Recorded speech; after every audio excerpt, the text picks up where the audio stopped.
Bien, va a ser una clase un poquito larga, vamos a hacer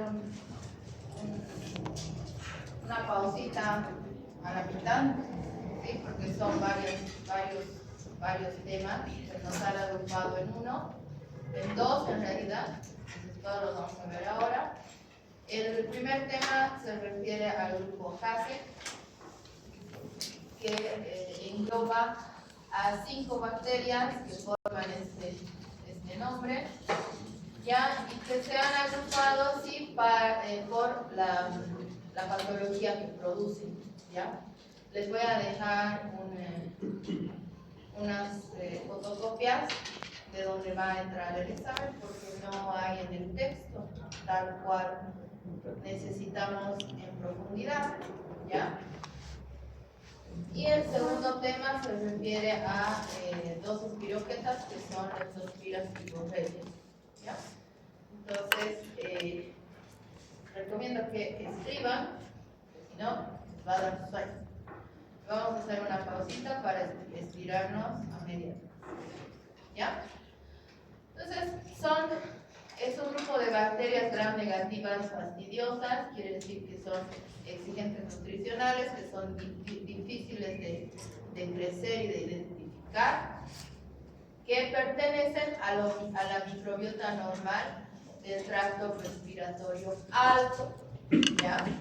El tracto respiratorio alto, principalmente la nasofaringe, la orofaringe y la cavidad oral, ¿sí?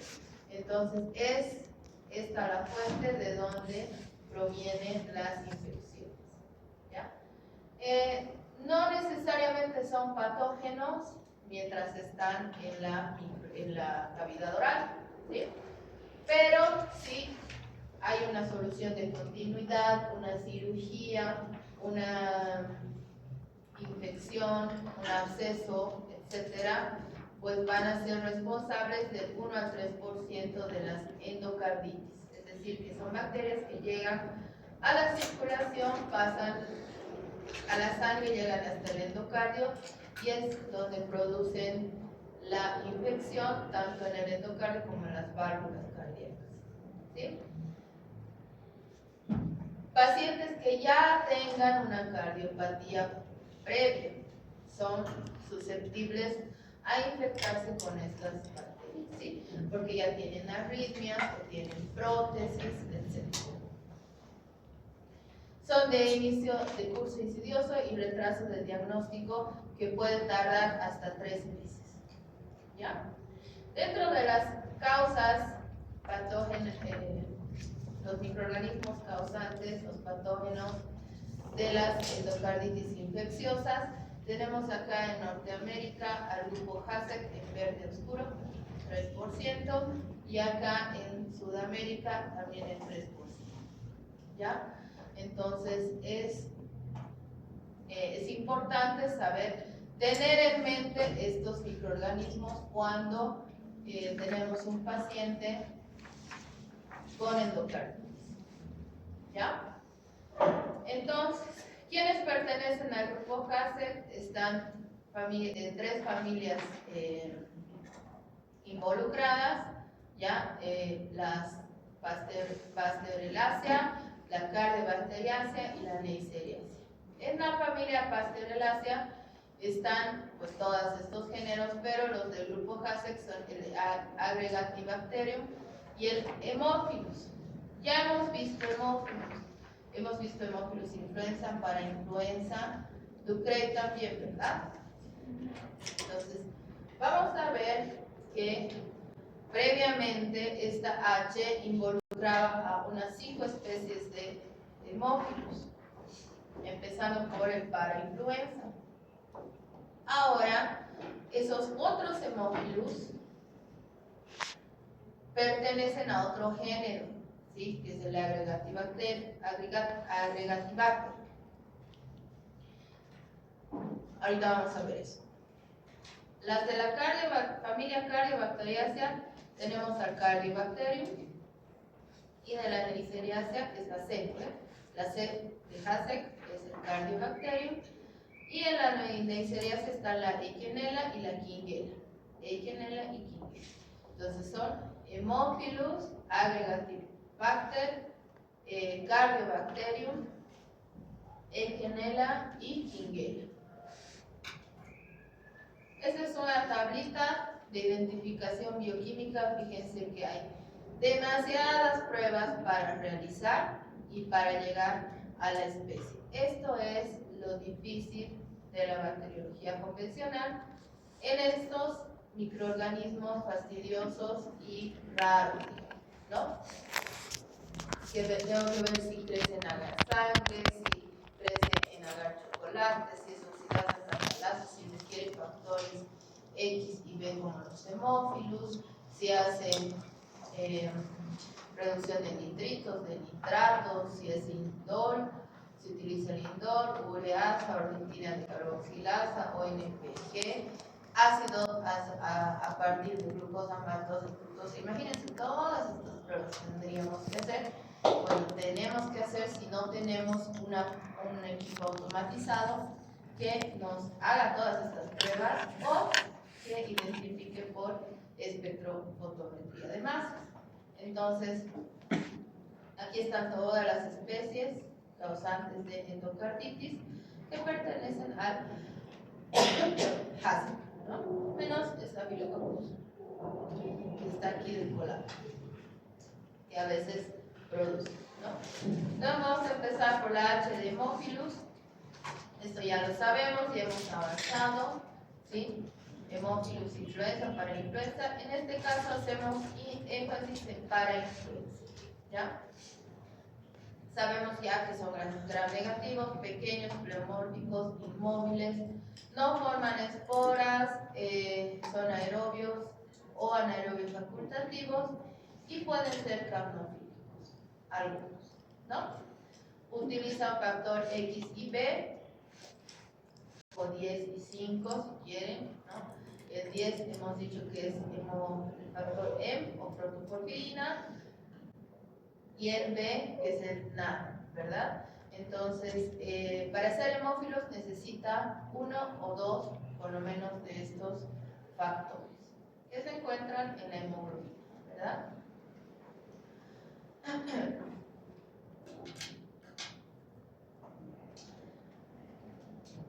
Estas tres especies de Aggregatibacter, el Aprophilus, el Semnis y el Actino, el Aprophilus y el Semnis eran antes, se llamaban Haemophilus, ¿ya? Por eso la H era bien importante. Tenía varias especies, incluso el Parahemolíticus, ¿ya? Estaba en ese grupo, porque a veces puede producir endocarditis. Desde 2006 que Aggregatibacter es un género aparte, porque ya se hacen estudios de genómica, de secuenciación, etcétera, y se establece que este es otro género, ¿ya? Entonces, igual esta es una tablita que nos ayuda a identificar, pero fíjense que todas estas especies existen de ellos, ¿no? Les decía que antes Haemophilus causaba el 43% de las endocarditis, pero no el Haemophilus influenza, ¿no? Sino el parainfluenza y las otras especies que ahora son agregativas, ¿sí? Ese porcentaje ya se lo ha pasado al Aggregatibacter, ¿sí? Entonces la mayoría son producidas por este microorganismo, por este género, ¿ya? Haemophilus en sus diferentes especies va a vivir dentro de en la cavidad oral, en la placa dental y en la placa gingival, ¿sí? Cuando hay una endocarditis secundaria, procedimientos orales, cirugías, conductos, etcétera, pues es el causal.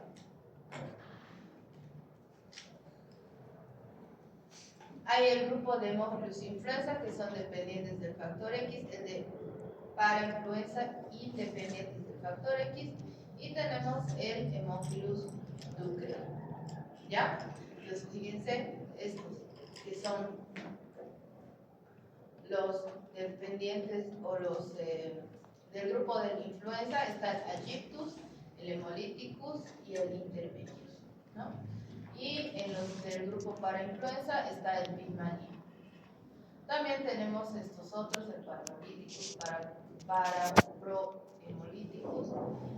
Y acá están los Agregatibacter, Alaprophilus, el Segnis y el Actinomycetcomitans, que antes era un Actinomycet, ¿sí?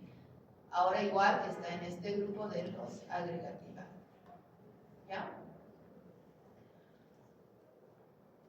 Igual, para diferenciar Haemophilus de Agregatibacter, todas las pruebas que se tienen que realizar. ¿Ya?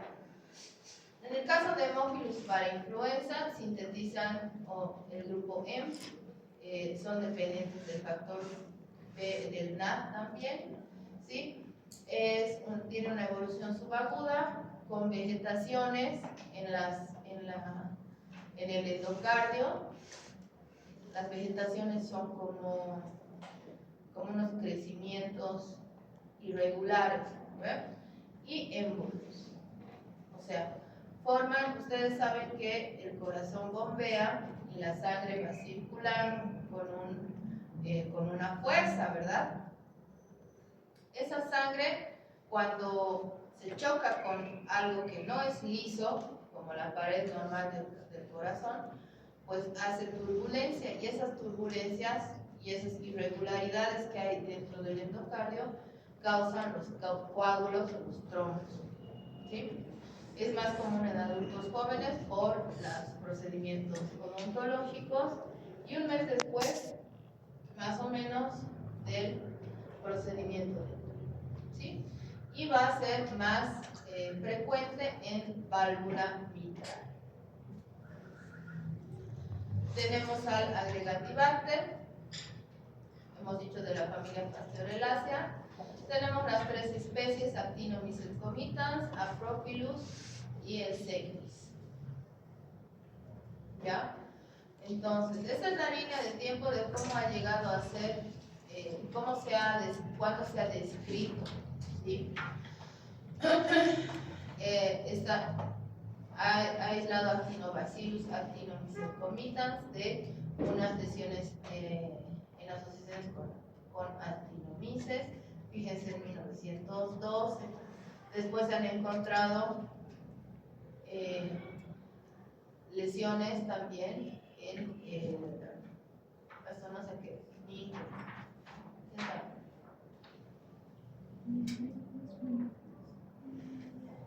ahí está traducido.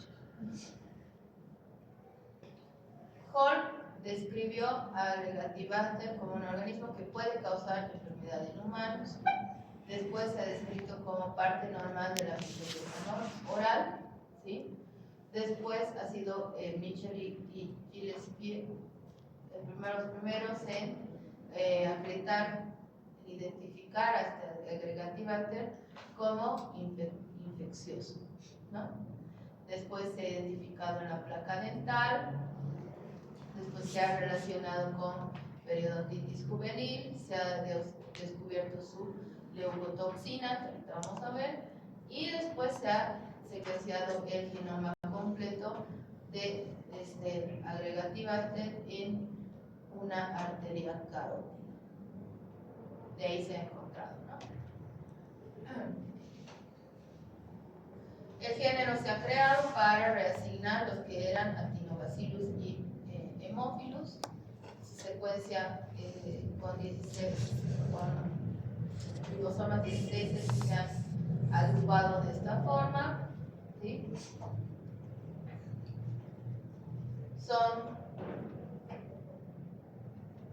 El nombre lo reciben porque se juntan, ¿sí? Fíjense que forman grupos de bacterias, se agrupan, por eso se llama, se agregan, agregativa, ¿ya? Entonces se encuentra en la placa dental, es un gram negativo anaerobio facultativo que no se mueve, es un coco vacío.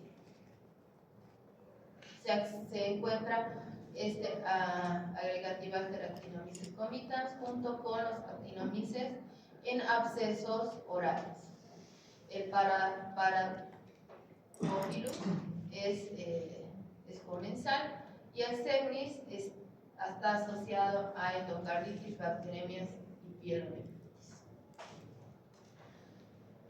Estas tres especies van a causar endocarditis, a veces asociados a otras bacterias, ¿no?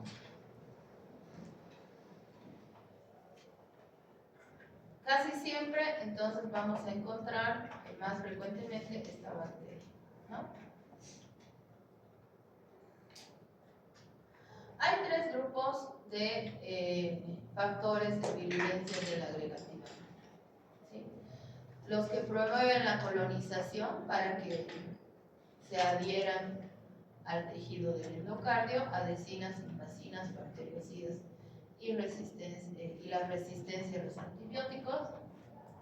Las que interfieren con la respuesta inmune, la leucotoxina, los lipopolisacáridos, los inhibidores de la metaxis, la toxina, las proteínas inmunosupresoras y las fijadoras del fragmento FC de los anticuerpos, y los que destruyen los tejidos, entonces citotoxina, proteínas de choque térmico, que va a producir la fiebre, collagenasa y agentes de resorción ósea.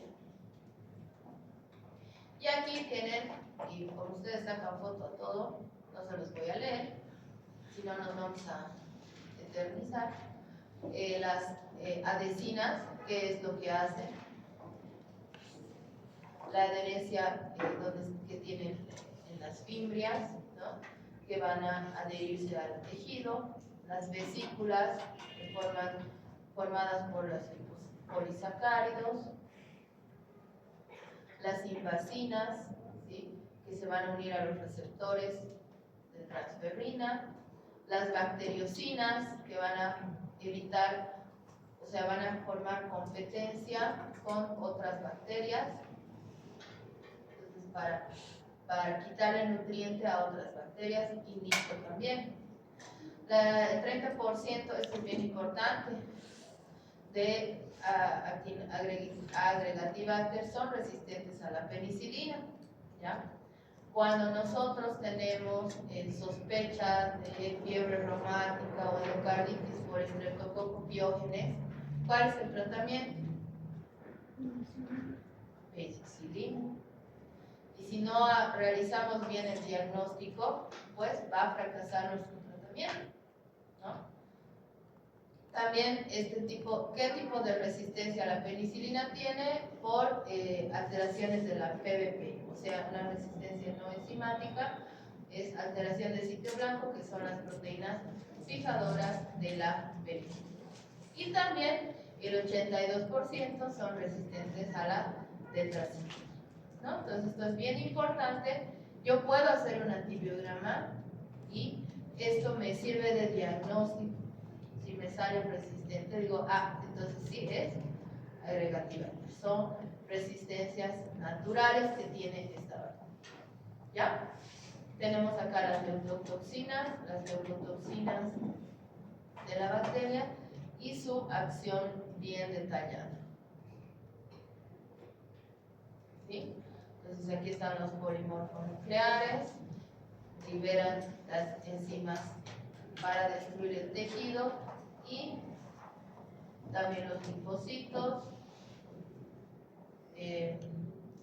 los monocitos y los eritrócitos, ¿no? Entonces fíjense que toda esta cadena, esta cascada de citoquinas y demás, hace que haya una destrucción periodontal, haya una deficiencia de los factores, y esta lisis de eritrocitos que va a causar que se libere la hemoglobina, ¿verdad? Y ese es el factor nutricional para el agregativo. Entonces, este es el mecanismo por el cual produce la infección o la inflamación periodontal. Entonces aquí está.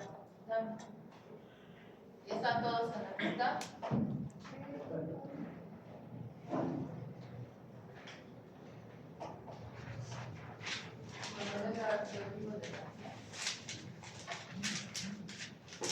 Entonces aquí está el diente, vaso sanguíneo, y aquí están las bacterias, ¿no? Esta es la encía. ¿Se dan cuenta? Entonces, cuando la bacteria se adhiere al tejido, causa la inflamación, que es la gingivitis. Luego ingresa al vaso sanguíneo, causa toda la parte inflamatoria, ¿no? Y estos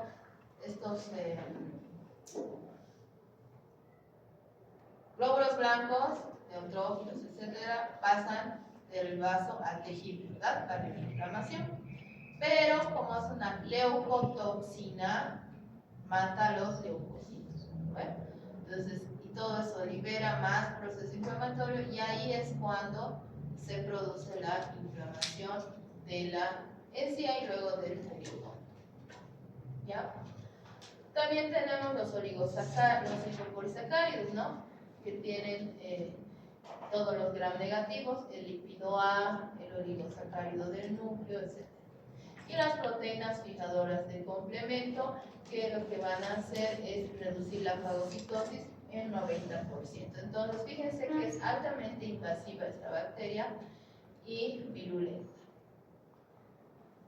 Citotoxinas que degradan el tejido, ¿sí? Son termolábiles, que van a inhibir la proliferación de fibroblastos, y una colagenasa que va a romper las endopeptidasas y van a degradar las fibras de colágeno en su triple hélice. El agregativante actinobisexomitans. Van a mirar si estás repitiendo ya. Para escribir bien, digo, en el examen. Aquí nos dice que crece colonias pequeñitas, adheridas al agar, convexas. Cuando hago una tinción gram son cocobacilos gram negativos, catalasa positivos, oxidasa negativos. Todas estas pruebas y fermentación de azúcares. ¿Ya? Eso en cuanto a los agregativos. Pasamos a la C de Cardiobacterium. Su nombre lo dice, ¿no? Tenemos dos especies, Cardiobacterium hominis y valvarum. Básicamente es una bacteria que produce endocarditis. Rara vez produce otra cosa. Parecido a la pastorela, vive en la nariz, en la boca y en la garganta, a veces en otras mucosas. Puede presentarse de manera subaguda 2 a 5 meses, hasta 2 a 5 meses aparecer. Se va a presentar con esplenomegalia, con fenómenos inmunológicos que van a llamar la atención, y hago estudios y veo grandes vegetaciones, émbolos en el endocardio, ¿no? Tiene 10% de mortalidad y destroza a tal punto las válvulas que se necesita un recambio valvular en el 30% de los que se infectan. Son bacilos gram negativos pleomórficos que varían dependiendo del cultivo, por eso es pleomórfico, ¿sí? Puede ser bacilos, puede ser cocobacilos, un poquito más redondeaditos, etc., ¿no? Con edema en algunos de sus extremos. Van a retener el primer colorante en los polos. Puede ordenarse o agruparse en rosetas, en cadenas cortas, en pares, en conjuntos, o sea, es indistinta la agrupación. Esto, al agregar extracto de levadura, puedo mirar diferentes morfologías de las colonias y de los y al microscopio, ¿ya? Son gram negativos con bordes redondos. Entonces lo vemos acá formando cadenitas, aquí formando como una estrellita, aquí formando grupos grandes, y estas son sus colonias.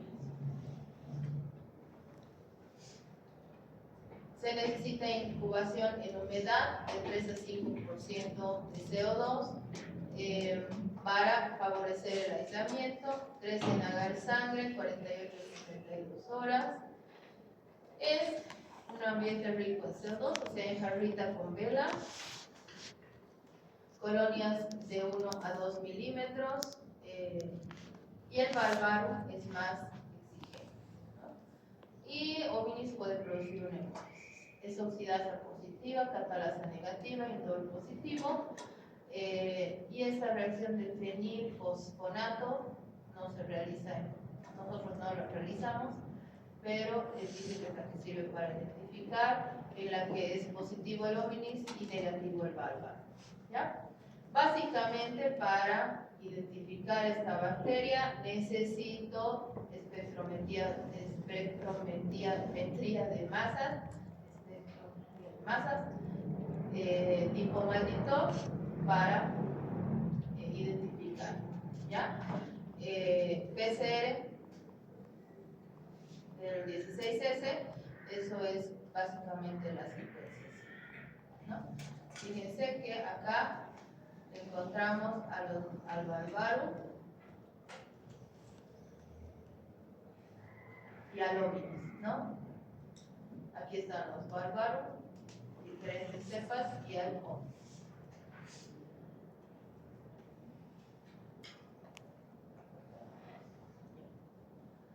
Pasamos a la E. La Eikenella corrodens, de la familia Neisseria, fíjense, son casi poco diplococos. Se ha descrito en abscesos actinomicóticos, antes estaba en los bacteroides, pero con la PCR, con la secuenciación, se ha determinado que no es de los bacteroides. Una cepa facultativa se llamó Eikenella corrodens y una cepa anaeróbica se llamó Bacteroides ureoríticos. Es un cocobacilo gram negativo, anaerobio facultativo, de difícil crecimiento. Estas son sus dimensiones, es chiquitito. Vive en la mucosa oral y el tracto respiratorio superior, en la superficie y en los sistemas intestinal y también genital. Son sus colonias rugosas, bordes circulares, grises, translúcidas, no hemolíticas, con un olor característico, que yo no la conozco.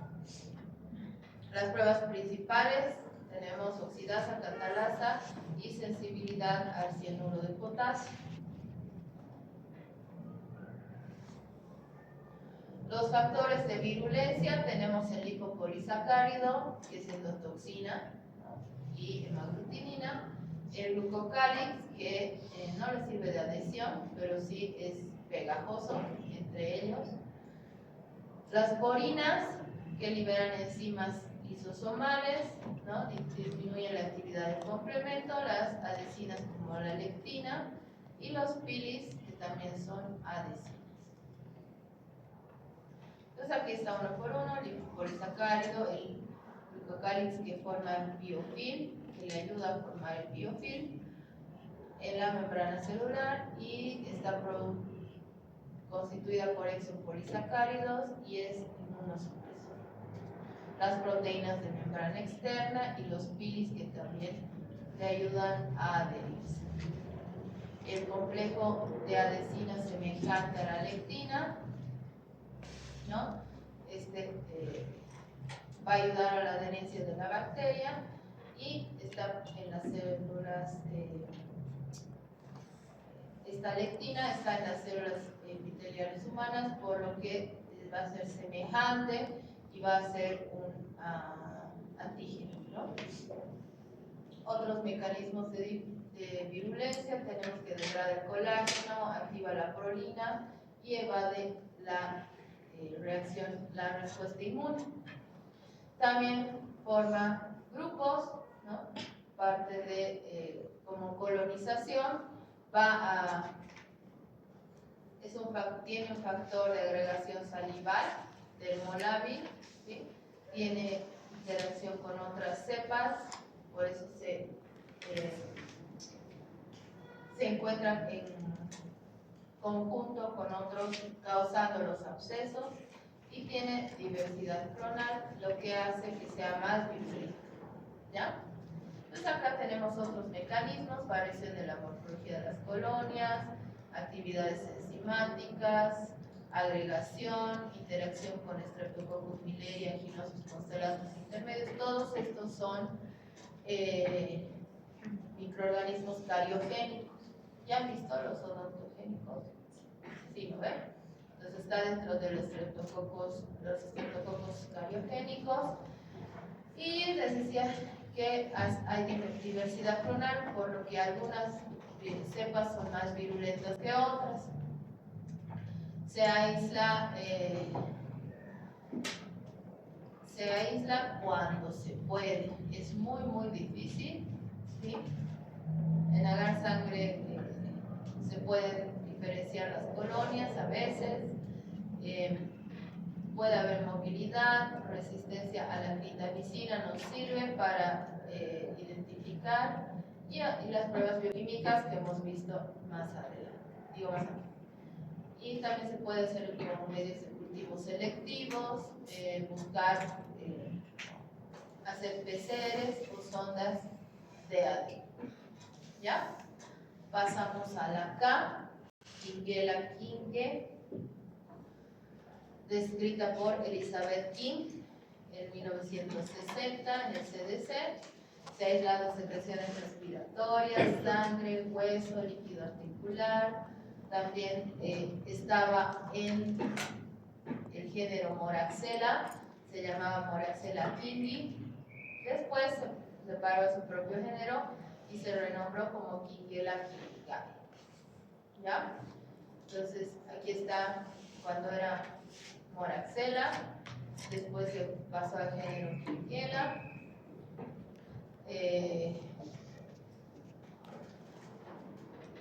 Se ha utilizado hemocultivos para aumentar su detección. Se ha identificado como principal etiología de artritis séptica en niños menores de 2 años. ¿Sí? Se ha identificado el orofaringe como nicho natural. Se ha usado un PCR para detectar sudados. Se ha utilizado para en epidemiología, infecciones invasivas, en el portador y el estado de portador y la transmisión dentro de las familias, ¿no? Y la comunidad. Después se ha detectado como infecciones invasivas en guarderías, ¿sí? Causantes de esto. Se ha identificado la toxina RTX, que es un factor de patogenicidad. Después se ha secuenciado el genoma completo en 2012.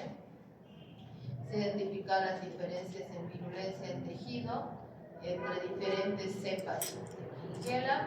Se ha caracterizado la estructura filogenética en estas especies por espectrometría de masas.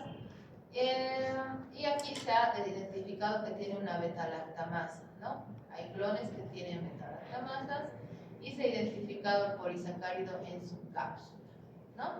Es una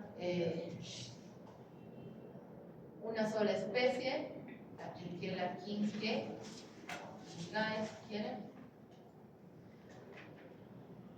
Son bacterias que están en pares o en cadenas de 4 a 8 cocobacilos, no forman esporas, son inmóviles, son beta-hemolíticos, miden de 0,6 a 1 micrómetro, resisten la decoloración. Esto es importante porque parece gram positivo, pero es gram negativo, porque es resistente a la decoloración. ¿Ya? ¿Cómo se sabe que es gram negativo? En realidad por la microscopía.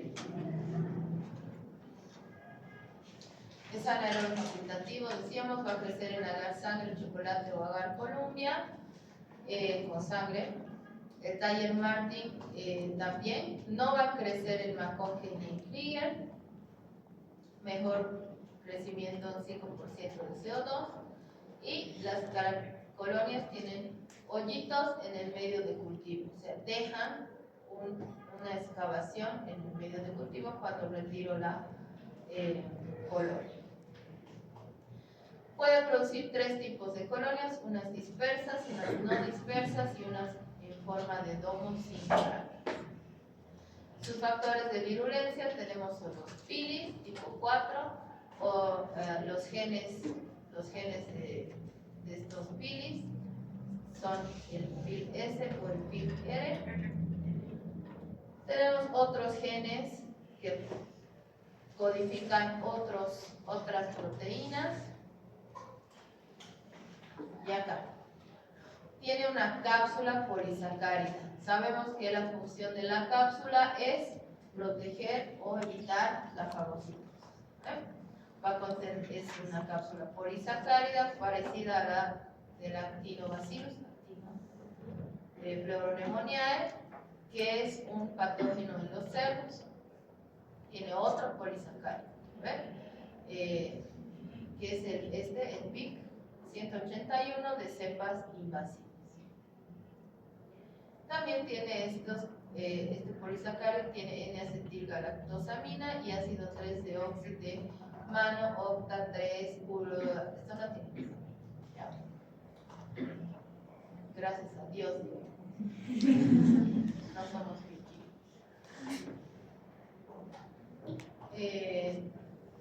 los exopolisacáridos y forma biofilm. Dense cuenta, noten, que estas bacterias que causan endocarditis producen biofilm. Ya habíamos visto en las guías la importancia del biofilm. El ciclo del biofilm es modulado por los exopolisacáridos. Sintetiza este homopolímero que va a ser un antibiofilm, entonces se forma, se dispersa, se forma, se dispersa. Eso quiere decir un ciclo, ¿ya? Y ahí se liberan las bacterias desde el biofilm y eso ayuda a que se diseminen.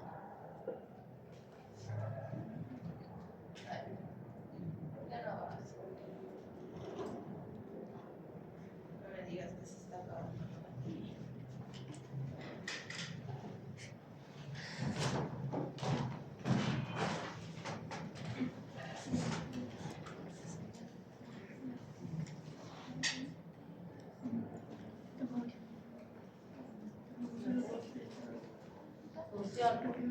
Ya.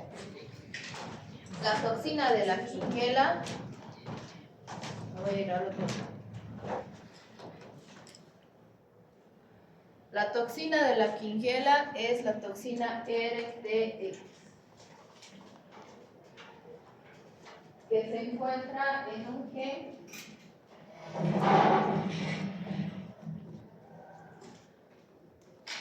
en un locus de 5 genes. ¿Ya? Este es el RTX A, B, C, D y y el TOL-C. ¿Ya? En un mismo lugar del cromosoma, es con que sepan eso, y la acción de la toxina, que daña los macrófagos, daña los leucocitos, los sinoviocitos, las células del epitelio respiratorio. Va a formar vesículas de membrana, va a interactuar con su medio liberando las toxinas, va a hacer su efecto sin necesidad de gastar energía. Estas vesículas tienen la toxina y tienen los pilis y las adhesivas.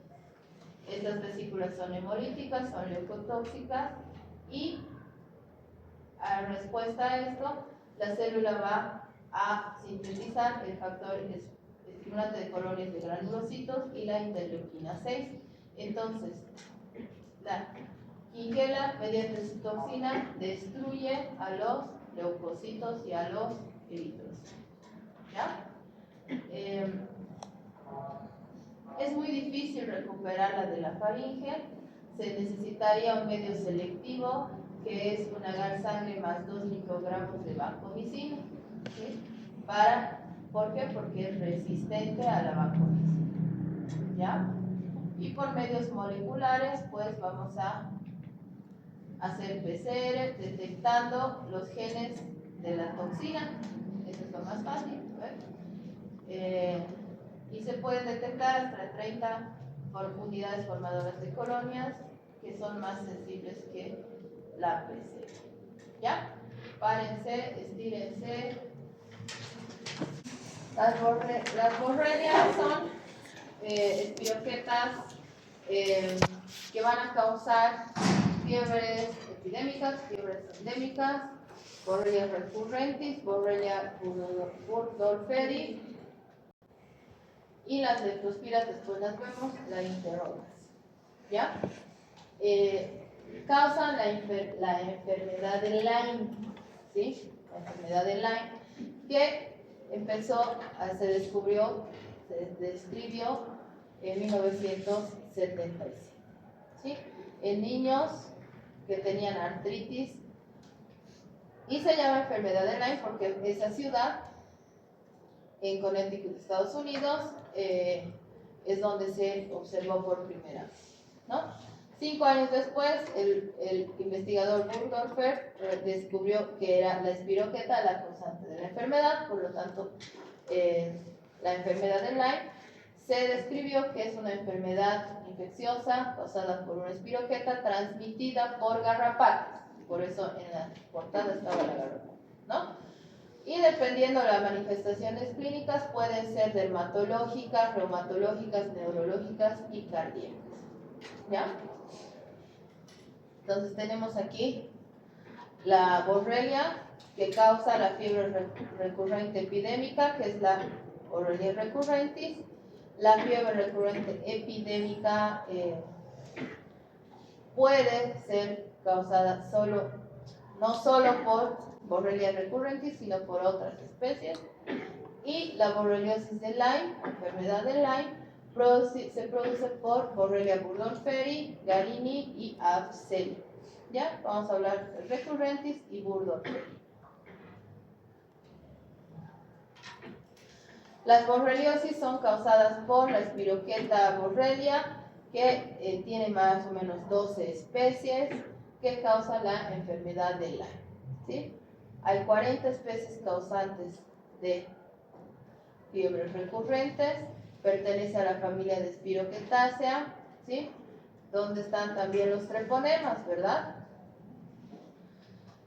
Si nosotros hacemos tinción, ¿se acuerdan? Las treponemas no se tiñen, ¿verdad? No se tiñen porque son demasiado delgaditas. En cambio, las borrelias sí.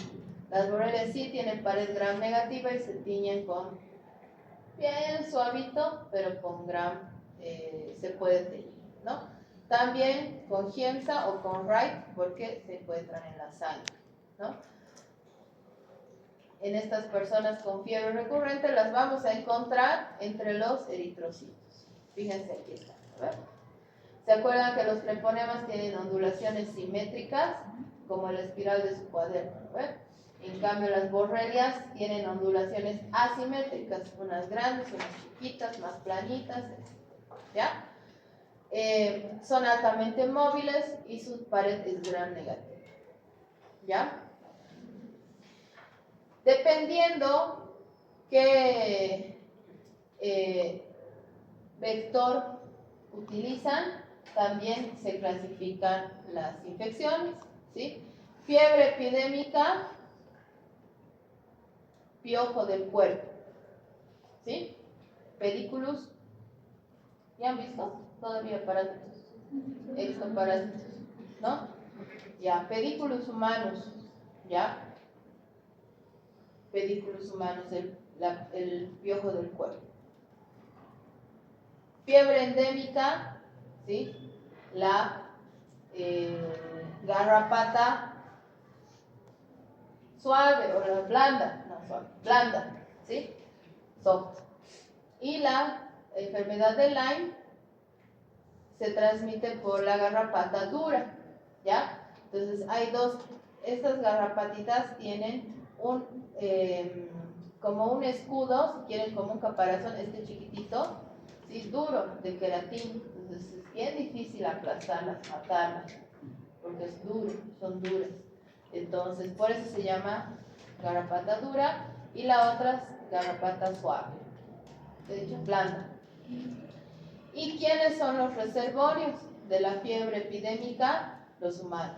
De la fiebre endémica, los roedores y también obviamente las garrapatas. Y de la enfermedad de Lyme, los roedores, los ciervos domésticos, las mascotas que son reservorio también de las garrapatas, ¿no? Los perritos, gatitos,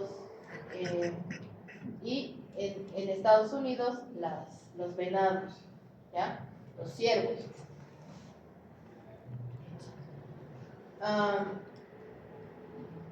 Las borrelias son helicoidales, acá estamos viendo, tienen 3 a 6 espirales laxas y tienen motilidad activa y se van a dividir por fisión transversal, ¿ya? Tiene antígeno O, antígeno H y proteínas de membrana, son gram negativas, pueden vivir en agua dulce, agua salada, cavidad oral, hay aerobias, hay anaerobias, hay estrictas, pueden ser largas y delgadas. Estoy hablando de las borrelias, ¿ya? Con varias espirales, con una espiral, ¿sí? Por eso son varias ondulaciones. Sus extremos pueden ser romos, pueden terminar en gancho, eso es indistinto, ¿sí? Y van a ver que tiene un cilindro protoplasmático, su envoltura y su filamento axial, que es como su esqueleto, si quieren, ¿ya? Y su movimiento va a ser dependiendo del medio, si está en medio líquido, si está en tejido, rotación, contorsión o reptación. ¿Sí? Si es en medio líquido, rotación, en medio viscoso tipo torniquete, y en sólido, reptación o movimiento de avance. Gracias a su endoflagelo, las espiroquetas tienen endoflagelo. ¿Ven? Tienen 2 membranas, una externa y una interna. Esta membrana tiene la capacidad de complicar su reconocimiento por el sistema inmune, entonces evaden el sistema inmune, ¿no? Producen variaciones en la estructura primaria y también para moverse tienen un flagelo, que es un endoflagelo, que le ayuda a moverse como víbora, ¿no? ¿Saben cómo se mueve la víbora? El número de flagelos es variado, entre 14 y 60, van a estar anclados en cada extremo de la membrana interna y se van a formar haces, ¿no? Va a tener un movimiento helicoidal de avance y las proteínas son 2, la flagelina A y la B. También tiene peptidoglicano, sabemos ya cuál es la estructura del peptidoglicano, lo vamos a repetir, y tiene lipoproteínas que son responsables de elevación del sistema inmune y son proinflamatorias. También tiene transportadores que van a incorporar moléculas oligopéptidos, aminoácidos, para que las utilice en su metabolismo, ¿sí? También pueden sintetizar aminoácidos de novo, o sea, de cero. El genoma tiene un cromosoma lineal. El cromosoma es similar a todas las especies y tiene pérdida de uno o más plásmidos con reducción de la capacidad de infección, y están implicados en la virulencia, los genes, dependiendo de la especie. Va a causar una inflamación aguda y severa, caracterizada por exudado de neutrófilos, eosinófilos, fibrina y necrosis en la dermis, ¿ya? Va a causar una vasculitis aguda en capilares, arteriolas y vénulas, puede causar trombosis. Si hacemos una biopsia en la región periférica del eritema, donde están más las borrelias, hay vasodilatación e infiltrado y no están relacionadas con las borrelias. Ahorita vamos a ver cómo son las lesiones. Son, para que se acuerden, está así, rojo, blanco, ¿ya? La fiebre recurrente podemos encontrar donde hayan garrapatas, puede haber fiebre recurrente. Va a determinar los ciclos enzóticos de las garrapatas. Esto espero que lo vean en parasitología, pero el ciclo de la garrapata, el ciclo biológico dura 2 años, ¿sí? Desde que nacen hasta que son adultos, ¿ya? En ese ciclo pueden picar, alimentarse, subir y bajar del hospedador varias veces, ¿sí? En las diferentes fases evolutivas. Entonces, eso hace que también sea estacional la aparición de esta enfermedad. Borrelia recurrentis es solo transmitida por piojos, ¿no? Y se transmite de persona a persona por pedículos humanos, ¿no? Después de que el piojo ingiere sangre humana, las espiroquetas pasan al intestino medio del piojo, del piojo y se multiplican en la hemolinfa de este. Y si yo aplasto los piojos con la mano, ¿no? Se liberan microorganismos infecciosos, ¿no? Que pueden penetrar la piel o las mucosas. La fiebre recurrente transmitida por garrapatas es cuando una garrapata blanda del género Argas, ¿sí? O del género Ornithodorus pueden transmitir, ¿ya? Presentes están en la sangre de la que se alimenta la garrapata, que es hematófaga, ¿no? Invaden a los tejidos, las glándulas salivales, los órganos excretores, el aparato genital. Y esto, la garrapata no se está alimentando constantemente, se alimenta rápido, ¿no? Porque puede sentir eso el hospedero y matarla o retirarla, ¿no? Entonces, esto hace que esta diseminación en su saliva hace que se llegue rápido a todos los órganos de la garrapata, ¿ya? Cuando la garrapata libera saliva o excrementos, cuando se alimenta, ahí es cuando libera o transmite a otra persona que estaba sana, ¿no? Durante la fiebre, las borrelias se multiplican en la sangre y alcanzan concentraciones de hasta 100.000 microorganismos por mililitro de sangre. Una garrapata infectada transmite la enfermedad de Lyme tanto a humanos como a animales, y los animales ahí se vuelven reservorios, ¿sí? O autoinoculación cuando por las heces, ¿no? Cuando la garrapata se alimenta y defeca al mismo tiempo.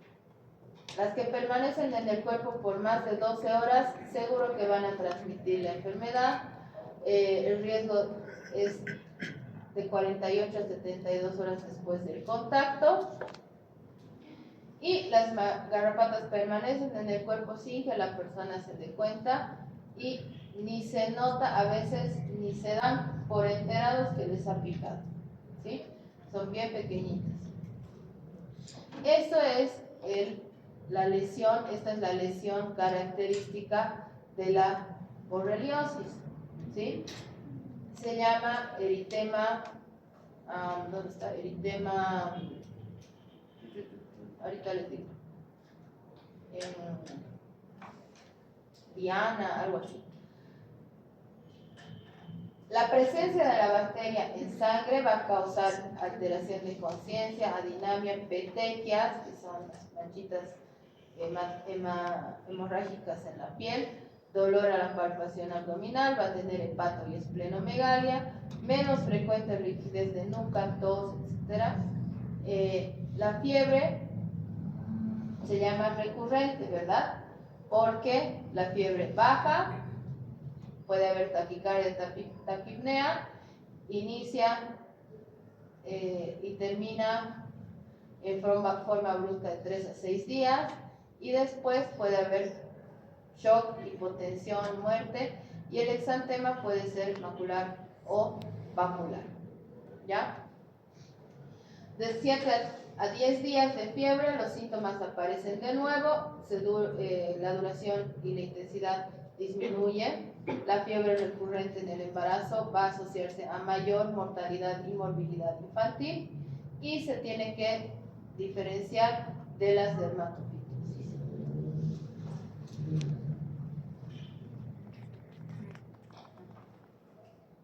Migratorio, eritema migratorio se llama, ¿ya? Porque fíjense, es como si ha empezado aquí la picadura y aquí está eritema y aquí no, aquí eritema y después no, ¿sí? Así se llama.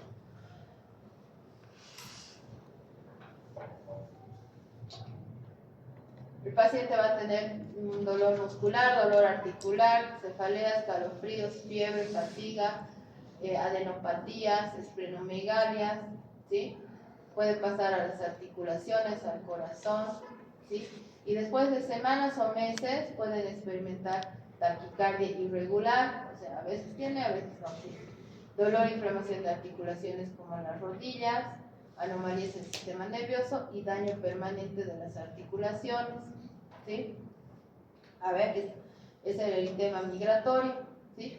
Parece un tiro al blanco, así lo describen en los libros de semiología, ¿ya?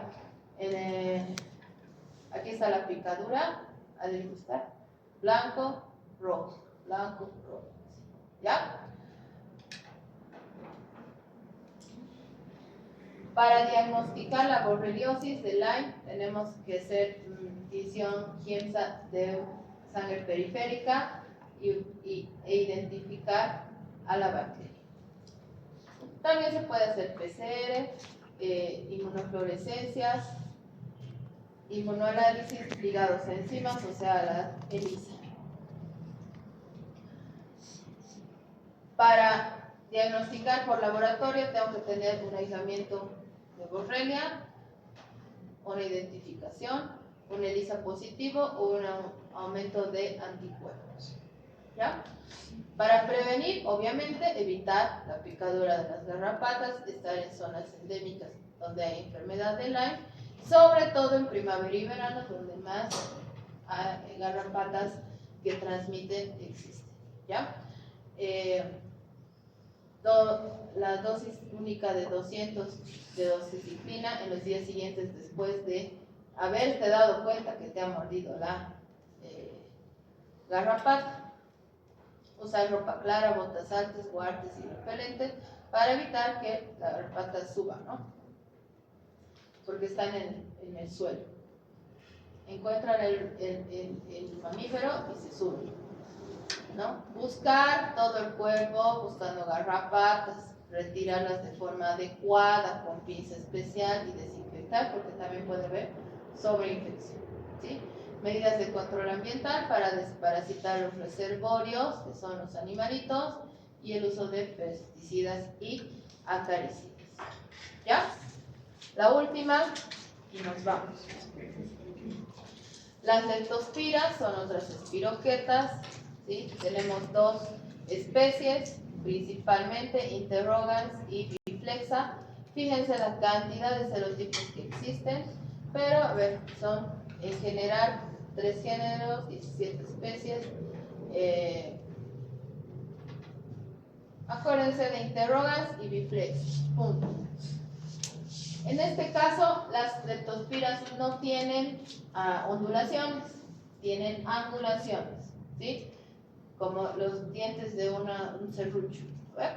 Angulitos. Familia Leptospiraceae, género Leptospira.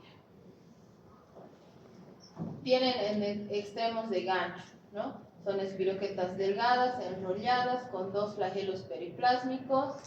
Crecen mejor de 28 a 30 grados centígrados en medios que tengan vitaminas del complejo B, aerobios obligados, oxidasa y catalasa positivos, ¿sí? Leptospira interrogans produce la enfermedad de Weil por contacto directo con tejidos del animal infectado.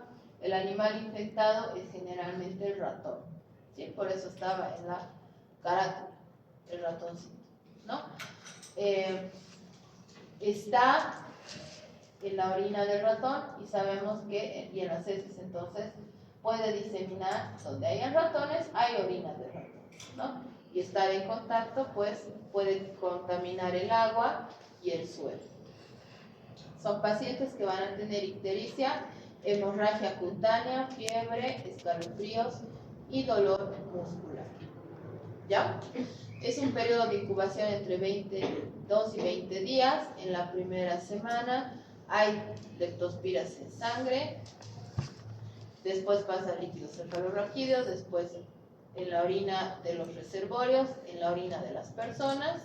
En cuanto a anticuerpos, aumenta primero la IgM, luego va bajando y a las 2 semanas empieza a aumentar la IgG, casi como cualquier infección, ¿no? Y se va a detectar ambas más o menos a las 4 semanas, ambas elevadas, ¿no? En cultivos en sangre, durante una semana, después desaparece, lo mismo en líquido cefalorraquídeo hasta 2 semanas, en orina también se va a encontrar hasta 4 semanas y la serología, como están viendo acá, pues desde la primera semana vamos a encontrar anticuerpos hasta la 4ª semana más o menos, ¿sí?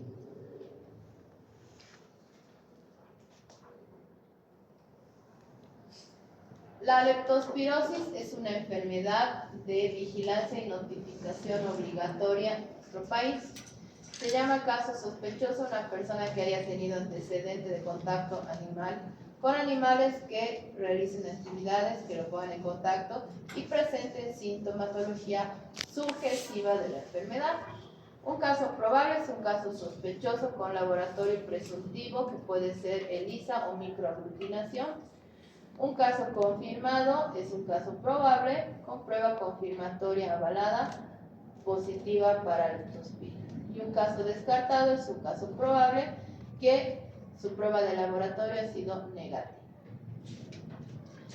Leptospira tiene hemolicinas, ya sabemos qué hacen las hemolicinas, y hialuronidasas que le permiten romper el ácido hialurónico y ser invasivas, que pasar al sistema sanguíneo. Las endotoxinas que van a tener que ver con los síntomas. Ingresa por una puerta de entrada, puede ser mucosa, piel, ¿sí? Se disemina por vía sanguínea a todos los tejidos, daña el endotelio, los vasos, va a causar meningitis, puede causar daño en hígado, en riñones, hemorragias, entonces es una enfermedad grave, ¿sí? Primero en la sangre, líquido cefalorraquídeo, después en la orina. La prueba de inicio se llama microaglutinación con antígenos vivos, ¿sí? Y el título va a depender del serovar, de la edad, y se hace con distintos serovares y se ve si hay o no microaglutinación al microscopio, ¿sí? No a simple vista. También se realizan pruebas moleculares o de cultivo, pero esto es muy difícil cultivar a las leptospiras, por lo tanto, para confirmar, en Bolivia se hace PCR, ¿sí? PCR convencional, o sea, a punto final, que da a detectar el ADN de la bacteria en suero, en líquido cefalorraquídeo o en orina, dependiendo del tiempo. Suero y líquido cefalorraquídeo, para eso hemos visto las curvas de síntomas y de leptospiremia y leptospiuria. Menor a 10 días después del inicio, o sea, del inicio hasta los 10 días encuentro el suero y el líquido cefalorraquídeo. Pasados los 10 días encuentro el ADN en orina, ¿sí? Es 100% específico y el resultado me va a decir o positivo o negativo. ¿Ya? Va a crecer en medios de cultivo muy especiales que no los tenemos de rutina, ¿ya? de 28 a 30 grados en cultivos que se llaman Fletcher o el Twin 80. En medios semisólidos en las que va a dar zonas difusas. Es un tiempo de generación largo, como todas las espiroquetas, y va a tardar pues varios, hasta 4 meses en crecer, en dar colonias, ¿no? Cuando son muy positivos pueden encontrarse incluso a las 2 semanas. O sea, tengo que estar 2 semanas en incubación, ¿no? Eso tarda mucho y el paciente puede morirse, ¿no? Y en agua con pH alcalino puede sobrevivir varias semanas. Las leptospiras en los primeros 10 días en sangre y líquido cefalorraquídeo. Ya vamos a salir. Este es el algoritmo de diagnóstico que les dejo, porque sáquenlo de foto. También lo van a ver. Estas son las alteraciones en pruebas bioquímicas, que es bioquímica sanguínea, ¿no? En orina y en la sangre. ¿Ya? Va a tener una enfermedad subclínica, una enfermedad pseudogripal que puede pasar a una meningitis aséptica o a una enfermedad de Guy, ¿ya? Y la enfermedad grave pasa a colapso circulatorio y disfunción hepática y renal, ¿ya? Es una zoonosis de distribución universal con reservorio de roedores y afecta tanto al reservorio como al humano. Esto sacan las fotos, chicos. Ya vamos a salir. Pensé que no tenían parásitos. Parasitología.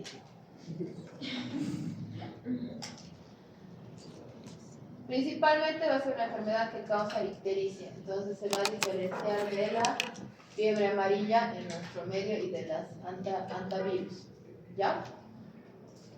La patogenia, cómo se refieren los casos, las muestras clínicas, suero, líquido cefalorraquídeo, ya sabemos, cómo se previene, las diferencias entre treponemas, borrelias y leptospiras, entre las 3 espiroquetas, y eso es todo. ¿Ya? ¿Hay alguna pregunta? Ya. Leptospiras y borrelias se encuentran en el texto y eso te daré para que la gente